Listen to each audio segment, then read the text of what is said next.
Well, hello, my paranormal peeps, and welcome back to another Deep Woods Paranormal podcast. My name is Matt Harvey. I am your host. I am also the founder and lead investigator with Deep Woods Paranormal. My wife and I have been exploring the paranormal for close to 30 years. We research anything from ghosts to Bigfoot to UFOs to cryptid creatures. You name it, basically we research it. Um, so, anyways, you have to bear with me. This is a Saturday podcast. I'm trying to get this out on Saturday night, real late Saturday night, early Sunday morning. Um, so I am getting over the flu. You can kind of hear it in my voice a little bit. I've been trying to get over this thing for just about 2 weeks now, and it just won't go away.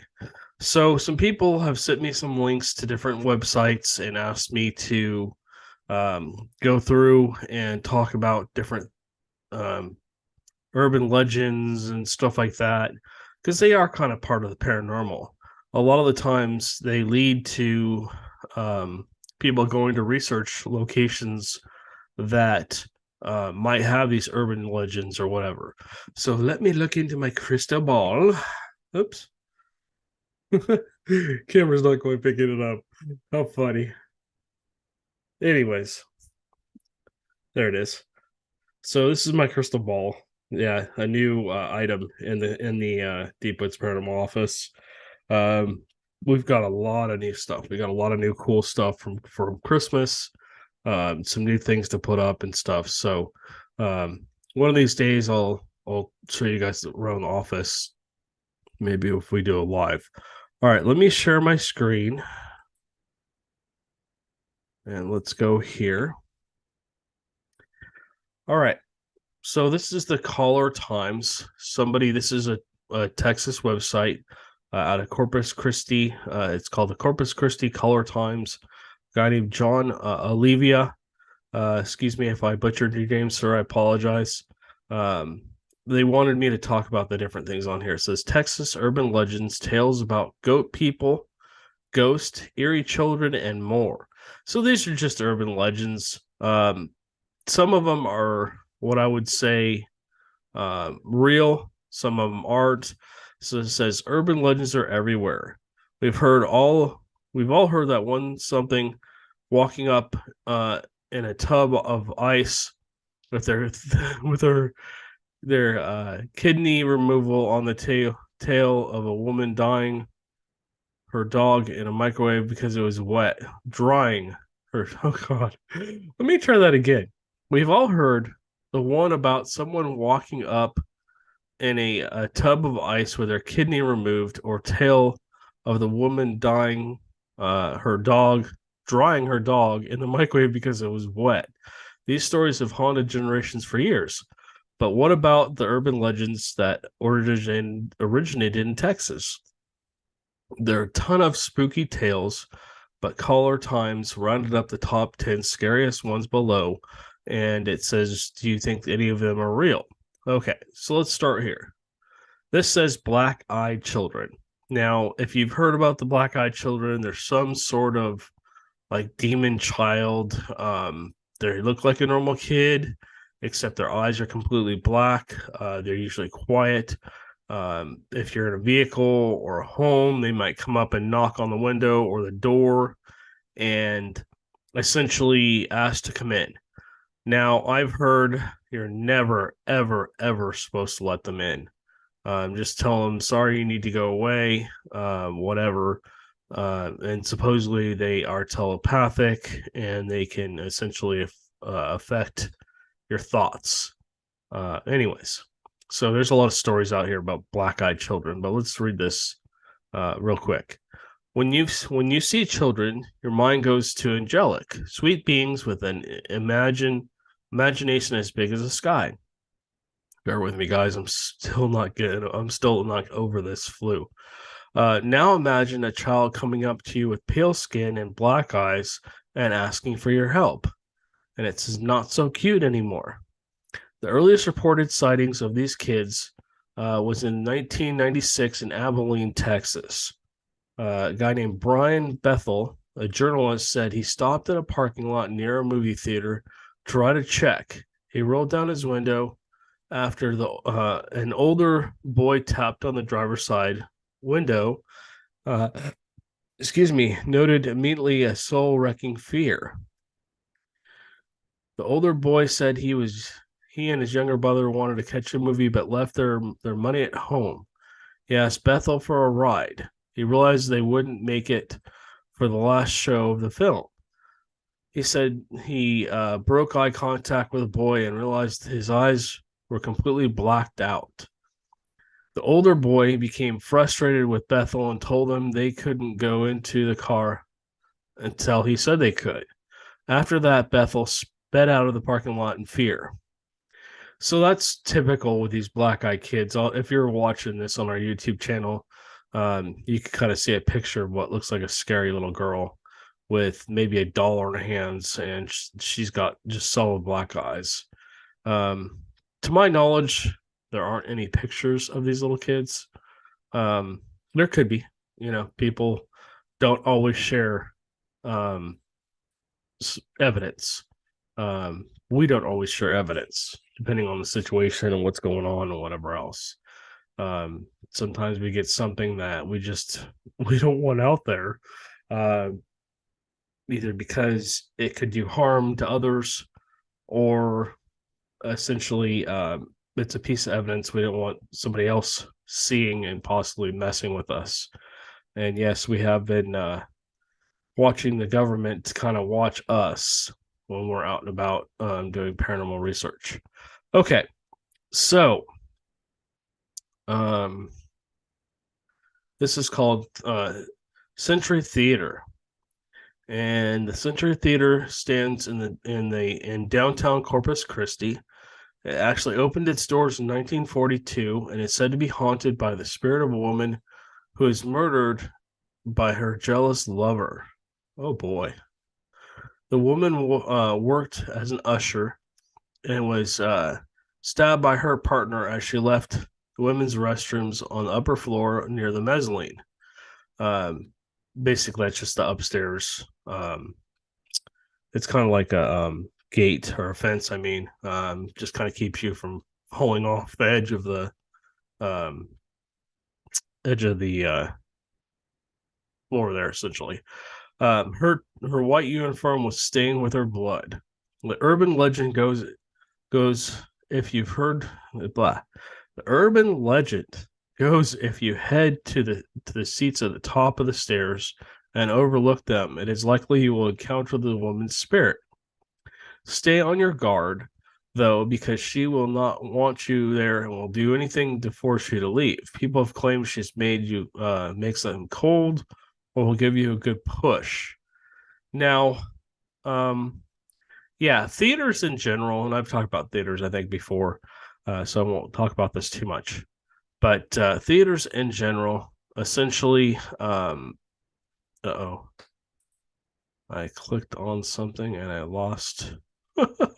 I lost it. Hold on, let me go back. There we go. It doesn't like it when you close their ads. So theaters in general essentially seem to hold a lot of energy. Depending on what kind of theater it is, whether it's where they do plays or ballet, or maybe they do like a live movie or whatever back in the day. Essentially, theaters tend to hold an energy, even just movie theaters. Our local theater over here, and I can't talk about it because I don't want to get in trouble with the local community. But these theaters tend to hold spirit energy. They tend to, the people go in there, and let's just say it's a movie theater. You're constantly putting out energy, whether you know it or not, when you're reacting to a movie, whether it's a sad movie, a happy movie, a scary movie, whatever. You're putting out all kinds of emotions, and that energy kind of stays with the theater. And I believe that's possibly why a lot of these theaters are, especially the older ones. The one over here was built in, I think, 1902 or something like that. Maybe a little older than that. But anyways, these theaters, even new theaters, have some kind of activity sometimes. But people commit suicide in these theaters as well. I mean, I've been to several theaters where someone has hung themselves from the rafters. And these are older theaters. They're not, where they have plays and stuff. Yes, they do have movies and everything, but they have a back area where they have a stage and everything. When the screen is up, the big screen is up, essentially they can, they put on plays and stuff. So yeah, there's just a lot of emotions and stuff that are with theaters. Doesn't surprise me that there's energy trapped or left there, especially when somebody gets murdered. I mean, I can't even imagine. She probably didn't even know what hit her. Maybe she doesn't even know she's still alive. You're not still alive, excuse me. All right, let's move on. Dancing Devil. According to the San Antonio residents, a dashing and handsome young man dressed in all white entered the I'm going to completely butcher this, Comercito nightclub on Halloween in 1975. The man was supposedly a talented dancer and wooed many of the women at the club on Highway 90. As the evening went on, things took a horrific turn when one of the dancing partners of the mysterious gentleman happened to glance down on his feet. The woman screamed in terror, broke free of his grip, and pointed downwards. Patrons gasped, and shrieked as they noticed his shoes transforming into long clawed chicken's feet. Okay. Some say that they saw goat's hooves, but either way, attending figures they were. But either way, attendees figured they were in the presence of Satan himself. After an uncomfortable silence, the man dashed to the men's restrooms and supposedly vanished out an open window. When he left, there was a cloud of smoke that's a strong sulfur smell. Throughout the years, the building has changed and now is closed, but people claim to smell the sulfur smell still. So if you're not, if you don't know, a lot of the claims of demonic haunts tend to have like a sulfur, kind of a rotten egg smell to them, and it can be almost like choking. So could a demon have gone into a club and taken advantage of some ladies? Maybe. I mean, it was Halloween night. Maybe some guy was just playing a prank, and maybe he had something up his pant legs, and as he was dancing, they came out, and maybe it were mistaken for something else. I don't know. But anyways, we will look into this and see if we can even get in here, and see if it's available for an investigation. So we'll let you know if we get in there or whatever. That's probably very low on our radar right now. We have a lot of other things that we're working on. We're mainly going to be doing Bigfoot research for the next couple, 3 or 4 months while it's still cool. Supposedly, we're going to have an extremely hot summer. And so we'll see what happens with that. But, anyways, let's move on. The Donkey Lady.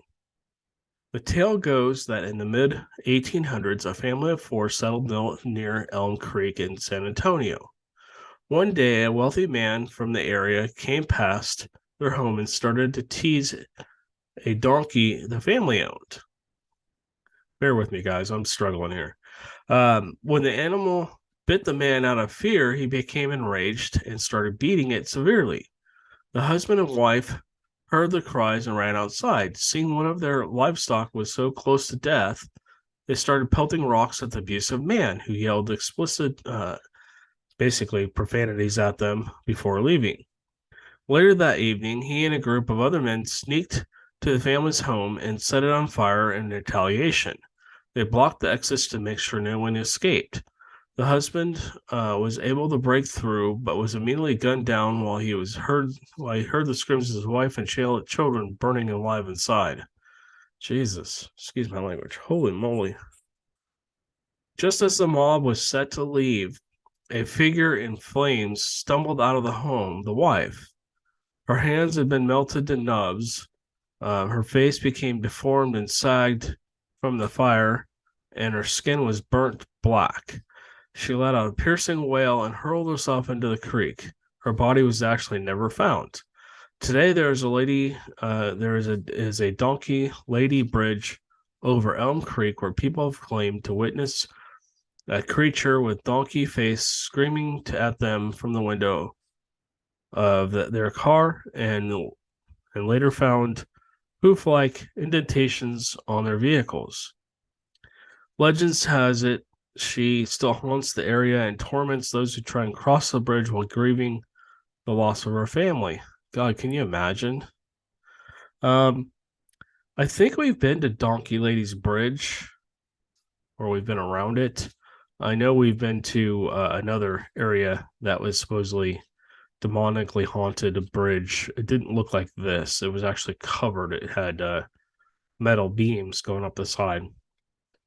But again, another horrific death. I'm surprised the husband and the kids aren't also, um, basically still haunting this area. If it was me, I would be, pissed off beyond belief. And if I was still conscious enough to have a presence here, I would probably be doing the same thing. I'd probably be angry at every person who tried to come into my area.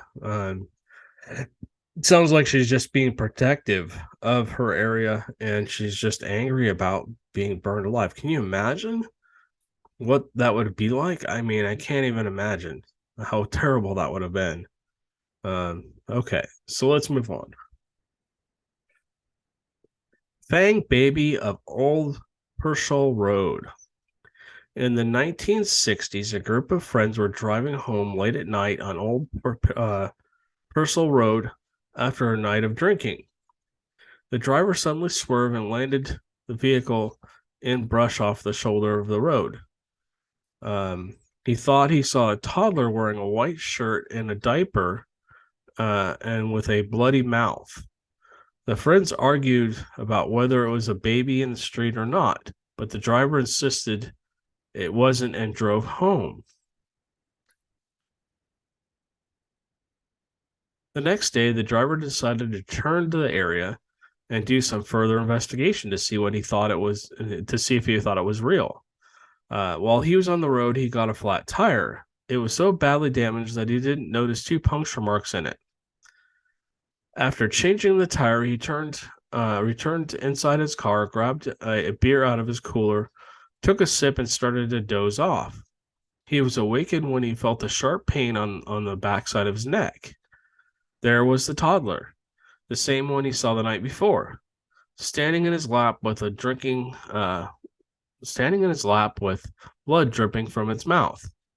According to the urban legend, the driver's sister later saw him in her dreams, warning her never to go down Old Pearson Road again. Well, that's an interesting one. Sounds like a combination between maybe a demonic entity and maybe a human spirit. I don't know why a baby would be basically biting somebody's neck or chomping at somebody's tire or whatever, or even being out on the road. The only thing I can think of is maybe the baby got hit crossing, maybe ran out into the road, got hit by somebody. And so now basically maybe he's just out there trying to essentially get his revenge for being hit and messing with every driver that comes by. So I don't know. I mean, you guys have to make up your own mind on these. These are just interesting stories that I'm kind of reading to you, giving you my opinion, and then like I said, you guys have to make up your own mind. All right. This one's a little hard to read too. La Lechuza. The legend of La Lechuza originated in Mexico, but the spooky witch owl possibly attacked Robertstown in 1975. La Lechuza is one giant owl with the face of a haggard woman, according to legend. It was once a woman who's wronged and now seeks revenge. Stories say villagers killed her child. The child was killed by a drunk, or that the woman was killed by locals. To know to, to know if she's near, listen for the mimic's cries of a baby. It could be her trying to lure you to your death. In October 1975, Robertson Town police began getting calls about a monster bird. Articles back then didn't mention La Cheruza, just a gigantic bird. Some accounts describe it as 2 feet tall, and some 6 feet tall. A few said the creature had human feet, other animals' feet. Regardless, all agreed it had the body of a bird and was flying around Robertstown. When a television when a television station ran a segment on the rumors, the sightings stopped. A few occurrences popped up in a Banquet and Alice. The following year, the residents in the Rio Grande Valley reported sightings as well. So, I don't know. Again, you guys have to use your own judgment on this one. Was it just an owl that people were having a hard time seeing? Did they actually see something? Was it a ghost? Who knows? Um, More than likely, um, it was probably just misidentification. But who knows? I mean, I've heard stories of pterodactyls. I've heard stories of, and take all this with a grain of salt. This is just stories I've heard. I've heard stories of large birds. There's something called, I think, the thunderbird that looks like a giant condor, but bigger, maybe prehistoric in nature. Who knows for sure? But anyways, okay, here's a cool one. All right, the Lake Worth monster.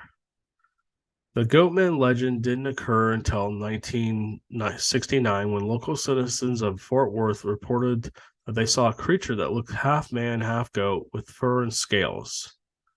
Newspapers in the area reported alleged sightings, including one where the monster landed on a man's car after jumping out of a tree, and another where it threw an automobile tire at a group of people. Alan Plaster was the first to photograph the alleged creature the same year.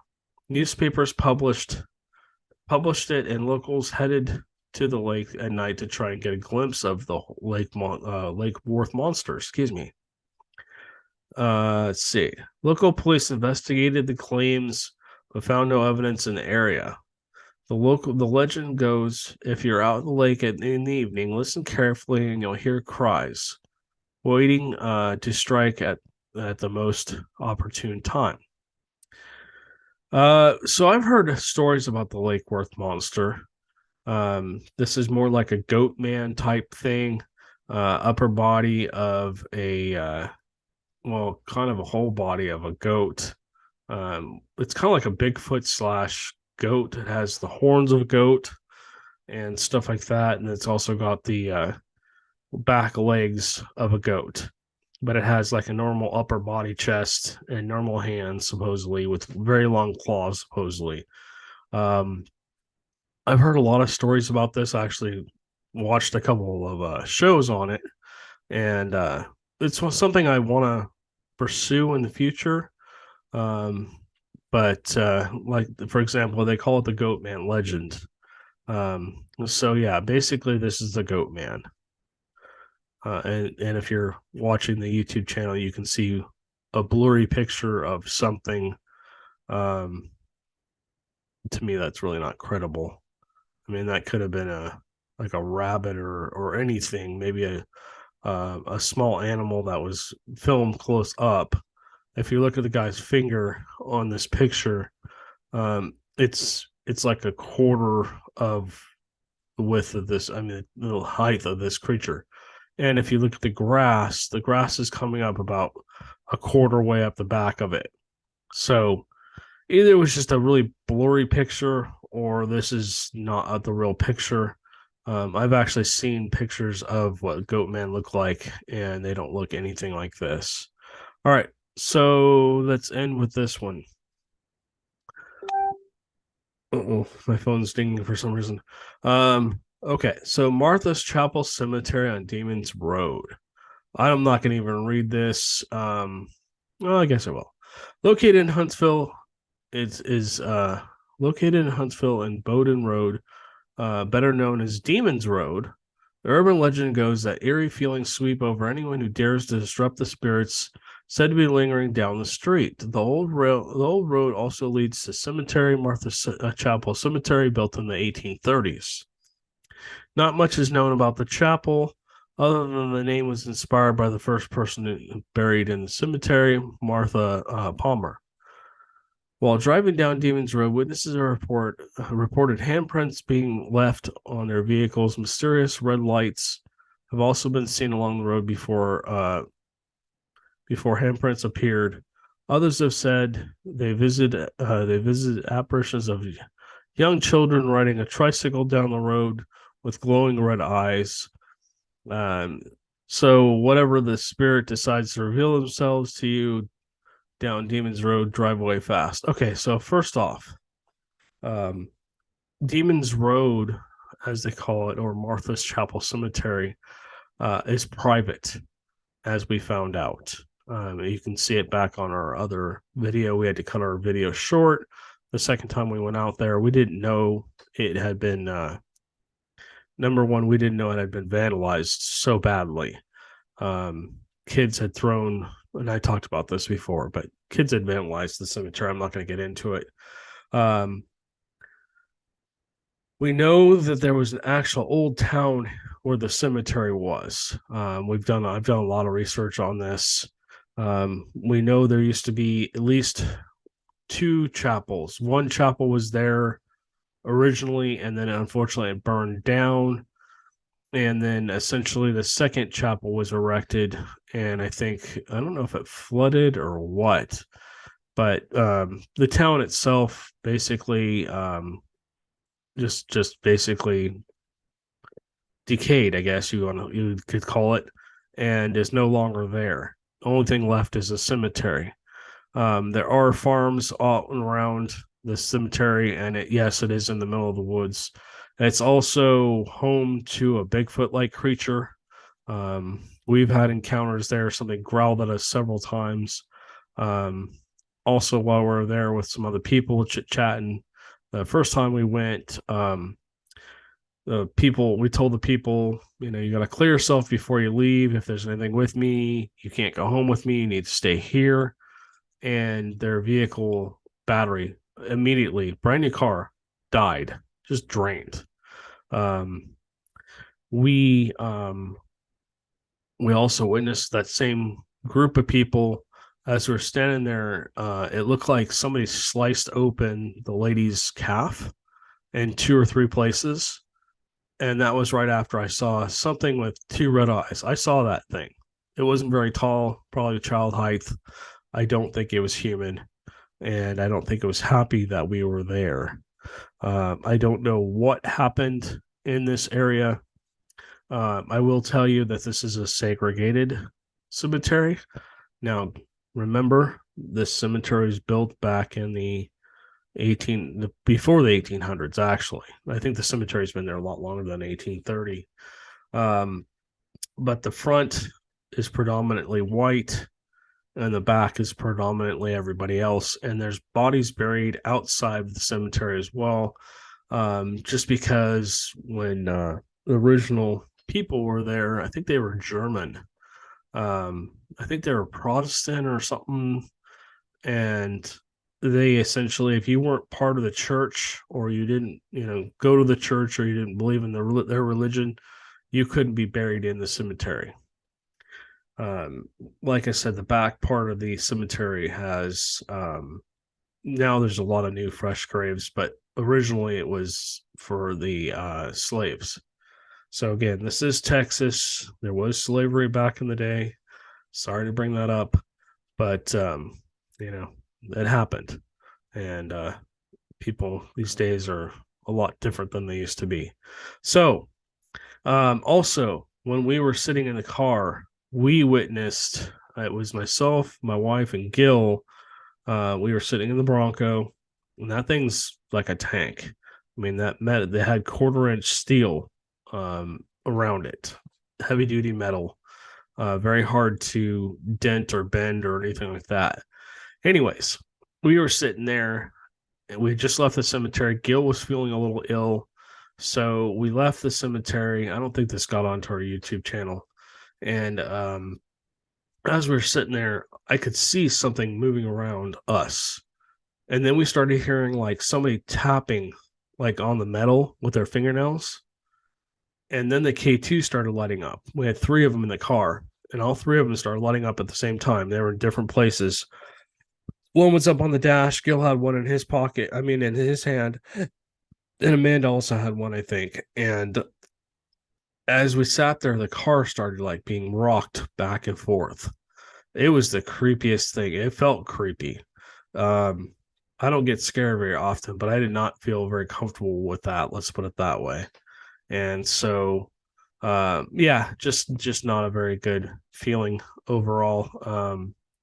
Had a few sightings in the cemetery, and just a cool location, but unfortunately, you can't go there at night anymore because of the people that vandalized it, and now everybody's being protective of the cemetery, and they should be. So if you go out there at night, there's a good chance the police will get called on you, and you'll basically get asked to leave, which is fine. Anyway, so let me stop sharing my screen. All right, so we're back. So the Deep Woods paranormal hat that I'm wearing should have said the rest of what our logo says, our Deep Woods Paranormal Podcast. It should say welcome to our podcast, our paranormal podcast, or whatever it should say. You can see the logos up here. But anyways, typo on the hats. We are working on getting apparel back on our site. Oh, before I go, I'm just going to quickly go back over this. You guys can't see this. Where did the thing go? All right, let me share my screen one more time. I'm going to go over this really briefly. And then, here we go. Let me come back here. All right, let me go back here real quick. I know I've preached this on every podcast, and so I'm going to do this at the end. If you guys would like to buy us a coffee, basically just sends us a $3 donation, helps us keep our YouTube channel and also everything else pretty much ad-free. I know if you're listening to the audio podcast, there are ads. We're working on maybe getting a couple sponsors so we can get rid of that and not have to worry about that. But I think there's always going to be ads. There's nothing we can do. Even if you're watching our YouTube channel, YouTube still throws them in from time to time. So they're not supposed to, but they do. All right. So like I said, if you want to buy us a coffee, the link's down below. It's buymeacoffee.com/deepwoodspr. And then also, again, just want to go over this because we have a lot of new listeners and a lot of our audience is continuing to grow. If you live here in Texas, Houston area, or the Bryan College Station area, or whatever, or down towards San Jacinto, we will be doing a ghost hunt at the San Jacinto jail down there, the historical jail, and the rest of the town. It'll be a couple hours. We're only asking for $20. And again, most of the proceeds are going to go to the back to the jail. because we wanted to make sure that they continue to be able to run the jail and stuff like that. And basically, it's just they're volunteers, so everything they get basically goes back into preserving the jail, making sure everything's up and stuff, and so people can go enjoy the jail. All right, so let me stop sharing my screen again. If you guys want to be a guest on our show, whether you had a Bigfoot sighting or a ghost sighting or UFO, whatever, feel free to reach out to us. Again, best way is to get a hold of me is my cell. You can go onto our website. You can send us a message through our website, deepwoodsparanormal.com. There's a page there. I think it's the second page on our website where you can send us a message. So you can do that. And I'm going to let you all go. You guys have a good one, and we will catch you on the next one.